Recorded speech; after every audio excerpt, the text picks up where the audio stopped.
Several years ago, I faced the toughest battle of my life when I was diagnosed with advanced Hodgkin's lymphoma. This news was completely unexpected, as I had always lived a healthy lifestyle, complete with regular exercise, a balanced diet, and annual checkups. The oncologist explained that the causes of this type of cancer were not fully understood, and although the prognosis included a slim chance of survival, aggressive chemotherapy could potentially save my life. Determined to fight, I gathered my wife of 18 years, Megan, and our teenage daughter, Kelly, to share the daunting news. Their initial reaction was one of devastation, but I tried to instill hope, promising to do everything in my power to overcome the illness. Despite this, I was deeply concerned about the impact the diagnosis and subsequent treatment would have on our family dynamics. The doctor had cautioned that the side effects of chemotherapy could strain even the strongest relationships, and he noted that many marriages struggle under such stress. That evening, I shared these fears with Megan, who reassured me of her unwavering support through my illness. We were in a stable financial position thanks to my comprehensive insurance, significant savings, and a trust fund left by my late grandfather. Our home was fully paid off, and I had even secured funds for Kelly's college education, should anything happen to me. Chemotherapy began a week later and proved to be extremely grueling. Each session left me so exhausted and debilitated that it felt as though I had been struck by a freight train. I found myself unable to manage even the simplest tasks, such as feeding myself or taking a shower. Megan and Kelly became my pillars during this time, taking over household duties, driving me to medical appointments, and ensuring I had the necessary medications. They truly stepped up in a time of dire need. For 3 challenging months, I tried to keep my burdens to myself and help out around the house whenever I felt strong enough. However, I started noticing a change in my wife and daughter's behavior. Their willingness to assist me gradually diminished, and even simple requests like getting a glass of water or some fresh air seemed to irritate them. My daughter began to ignore my requests entirely. The tension peaked one morning when I was running late for an early chemotherapy session. My wife was still upstairs, and when I called to her, she suggested tiredly that I take an Uber because she needed a rest. Shocked by her response, I managed to arrange for both the ride and hospital support on my own. Thankfully, the Uber driver was exceptionally kind and even offered to bring me back home after the session. It was a relief, yet disheartening to depend so heavily on a stranger's kindness. Later that day, after some rest, I gathered the courage to address the growing distance between us. The air was chilly as I confronted my wife and daughter about their recent behavior. I asked them outright if they felt burdened by me. My wife sighed deeply and confessed that they were both feeling overwhelmed. My daughter timidly admitted that my needs during the illness were more than she had anticipated. Realizing we needed a solution, I proposed hiring a nurse for a few days each week to help with daily tasks and accompany me to my chemotherapy appointments. To prepare for days when I might be particularly weak, I'd also ordered a wheelchair. They both agreed to this plan. I contacted the hospital for recommendations, and they sent a nurse who was both kind and firm. She managed my appointments, ensured I took my medication, and even prepared healthy meals.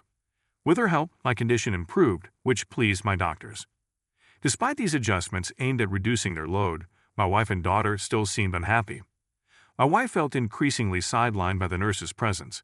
I suggested that if she felt ready to resume the responsibilities of caring for me, including taking me to my appointments, managing my medication, and ensuring I ate properly, we could consider letting the nurse go. This was the only reason I had suggested hiring help to ease the strain on us all. I brought in a nurse because my condition had become overwhelming for my wife to manage alone, and she reluctantly accepted this temporary solution. She suggested we look for a male nurse, but I explained that the hospital's list only included the nurse we had, who was specifically chosen for her expertise with cancer patients and her familiarity with my needs. This nurse was thorough, considerate, and showed great respect towards my family. I made it clear that the only condition under which we would consider replacing the nurse was if my wife and daughter were prepared to take over her duties.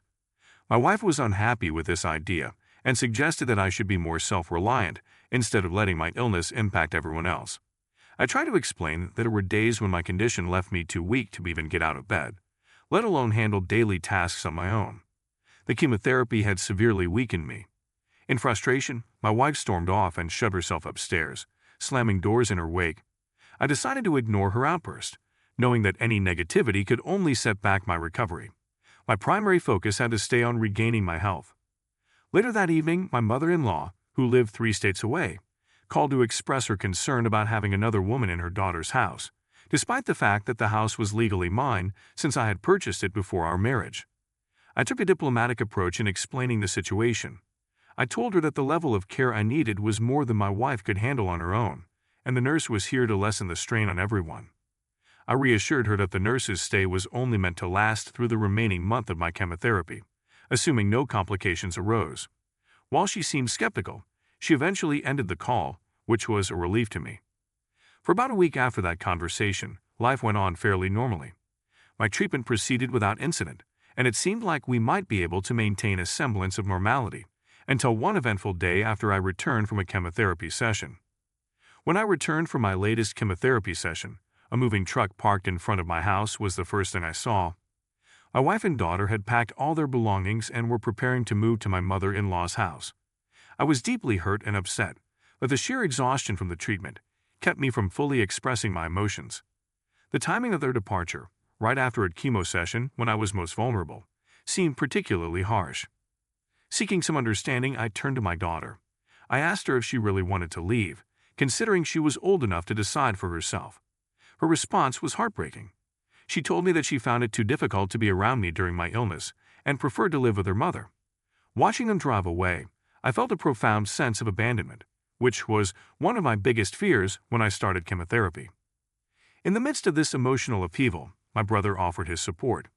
He had noticed the nurse spending extra time with me that day and asked if I had any family nearby who could help. Although he lived 5 hours away and had his own family responsibilities, he didn't hesitate to take some time off work to stay with me. Upon his arrival, he was visibly upset about my wife's actions, calling her selfish and ungrateful. He reminded me that throughout our marriage, I had ensured she never had to work and always had everything she needed. His leave was only for a week, but he proposed another solution. His sister-in-law, Hannah, was in the middle of a difficult divorce and needed a safe place to stay. Hannah was studying radiology on a scholarship at a nearby university, and my house was conveniently closer to her campus than her current residence. We agreed that Hannah could stay with me. It would give her a place to escape the stress of her divorce, and I would have someone around in case of emergencies. I assured my brother that Hannah wouldn't have to worry about rent. Her company was more than enough compensation. She could pick any of the remaining rooms. I wasn't particular, as my wife and daughter had taken most of our belongings. Hannah moved in on the day my brother had to return home. He helped her settle in, and she was incredibly grateful for the opportunity to stay.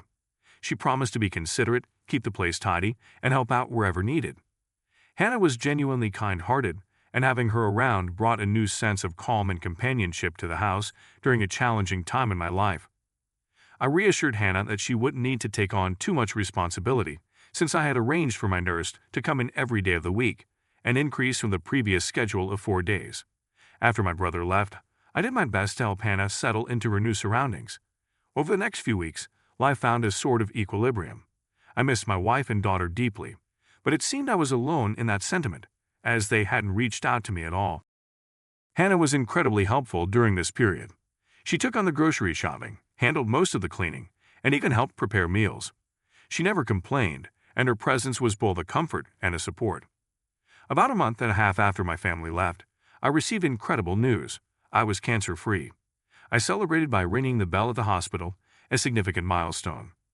My nurse, curious about my next steps, asked what I planned to do now that I was free from cancer. The answer was clear to me. I decided to file for divorce, seeking to free myself from a marriage that had lacked support during my most challenging times. With the divorce proceedings underway, my attention turned to recovery. It was a journey in itself. Gradually, I began to regain my strength, my hair grew back, scars began to heal, and I started gaining weight. I maintained a healthy diet, but allowed myself the occasional indulgence, enjoying the meals I had missed during my treatment. 8 months have passed since I was declared cancer-free, and I feel ready to move forward. I contacted my old job, and they offered to rehire me for remote work. I plan to accept, as I am also considering relocating. Despite my attachment to my current home, it holds too many painful memories. I'm looking for a fresh start in a smaller, quieter place. Unbeknownst to my wife, I intend to give the house to Hannah. She was there for me when I was at my lowest, showing immense kindness despite us being practically strangers. I want her to have the freedom to do with the house as she pleases, including selling it if she chooses. I no longer have any ties to it, especially if it might become a point of contention with my wife or daughter. I found a new place in a tranquil neighborhood in the countryside, and I am truly excited about this new chapter in my life. This is update number 1 on my journey towards a new beginning. Hello, wife and daughter. It's been more than a year since my initial diagnosis, and I've comfortably settled into my new neighborhood. This community is full of welcoming people, and I've become good friends with several neighbors, including Teresa, who lives across the street. Teresa is a widow whose children live far away, visiting only during holidays like Christmas and her birthday. One evening, Teresa invited me over for drinks on her porch. We shared stories, and she told me about her husband's battle with lung cancer and how life insurance had been a crucial support for her family. During our conversation, I opened up about my situation with you both. Surprisingly, I still haven't heard from either of you, but I've made peace with that. I've been filling my time with new hobbies, especially woodworking, and I'm gradually building up my collection of tools. Today, after coming back from the hardware store, Teresa mentioned that she had seen some people lingering around my house. They didn't do anything suspicious, but they knocked a few times, looked around, and waited in their car for a while. Teresa thought about calling the sheriff but held off, suspecting they might be family. When she described them, I realized she was talking about you too. I'm puzzled about how you found my new address, since only my brother and his wife know where I live. Teresa promised that if you returned, she would handle it and advised me not to confront you, given your abandonment during my toughest times. That night, I called my brother, who informed me that you had been causing trouble for Hannah and her roommate at my old house. Thankfully, Hannah had all the necessary documents to prove her ownership, which she had purchased from me. A wise decision on her part. Feeling sorry that Hannah had to endure this because of my family, I called her to apologize. If there's another visit, I hope to resolve the situation permanently. Regarding the divorce, my lawyer sent the documents to your mother's house, but they might have been dismissed as junk mail. At this point, I'm moving on, as our relationship is effectively over. Update number 2, you showed up again at my house, but earlier in the day while I was working remotely. When I heard the knock, I immediately turned to my security cameras to confirm my suspicion it was indeed them. My ex-wife appeared unchanged, but Kelly had matured into a young woman. Following the plan Teresa and I had discussed, I stayed indoors but moved closer to the door to better hear the exchange. Teresa, always the helpful neighbor, approached them to introduce herself. My wife inquired if she knew a man named James who used to live there. Teresa seemed as perplexed as I felt and questioned the phrasing used to. My wife then claimed that her husband, referring to me, not as her ex-husband, had lived here before his recent, untimely death after an extended hospital stay. I was astounded by this false narrative, as there was absolutely no record of my death, especially not at the hospital where I received my treatment. My wife further asserted that they were the rightful next of kin, implying ownership of the home. Teresa corrected her by stating that a James did indeed live there, but he was a divorcee. She also mentioned that during our time as neighbors, I had informed her of my wife leaving and my filing for a unilateral divorce. Teresa added that as far as she knew, I had planned to leave all my assets to charity since my only family was my brother. This revelation seemed to puzzle them, and the conversation momentarily lapsed into silence. Teresa then asked if they had a death certificate or a will, to which they admitted they did not. She explained that they would need those documents to claim ownership at the county's record office if they truly believed the property belonged to them. My wife reacted poorly to Teresa's suggestion. She questioned Teresa's authority, accusing her of being overly nosy and demanding she mind her own business. It was embarrassing to witness. The neighborhood had been incredibly welcoming to me, and here was my ex-wife causing a scene. Despite my urge to intervene and defend Teresa, I stuck to our plan. Teresa, ever gracious, apologized for any misunderstanding and explained she was only trying to help. She then returned to her house, and shortly after, my ex-wife and daughter left.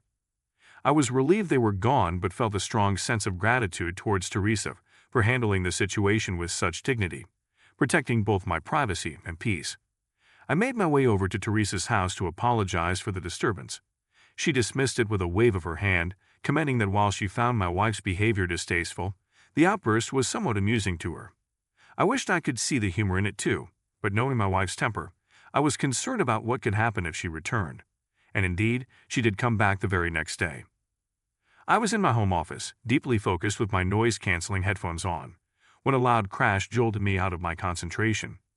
I hurried to the living room to discover my front window shattered. Outside, there was chaos, with neighbors trying to calm the situation. It turned out to be my ex-wife.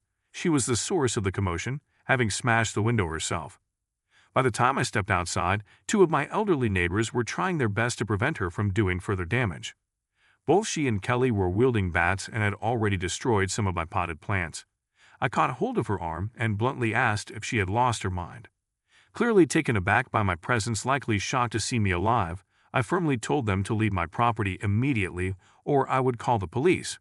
Unknown to me, my neighbors had already made the call. In a hurt tone, she questioned why I hadn't reached out after recovering. She claimed that she and Kelly would have returned if they knew. I countered that when we married, we had vowed to support each other through sickness and health, a vow she had broken. I had no intention of rekindling our relationship. She was no longer my wife, as I had sent the divorce papers months ago. I reiterated my demand for them to leave. Then, she brought up our daughter, mentioning her upcoming college expenses and her inability to afford the tuition on her own. My response was cold but honest. I reminded her that Kelly had chosen to leave me too. I was prepared to relinquish all my parental rights. They should have considered the consequences of their actions before abandoning me. I wanted nothing to do with either of them. Her sadness quickly turned to anger as she called me selfish and heartless. This confrontation, though harsh, reaffirmed my decision to disconnect from a relationship that had left me isolated when I needed support the most. I couldn't help but find the irony in the situation slightly amusing. My ex-wife, of all people, was calling me selfish. In a moment of anger, I retorted, calling her an entitled jerk and firmly stating that she would not receive another dime from me.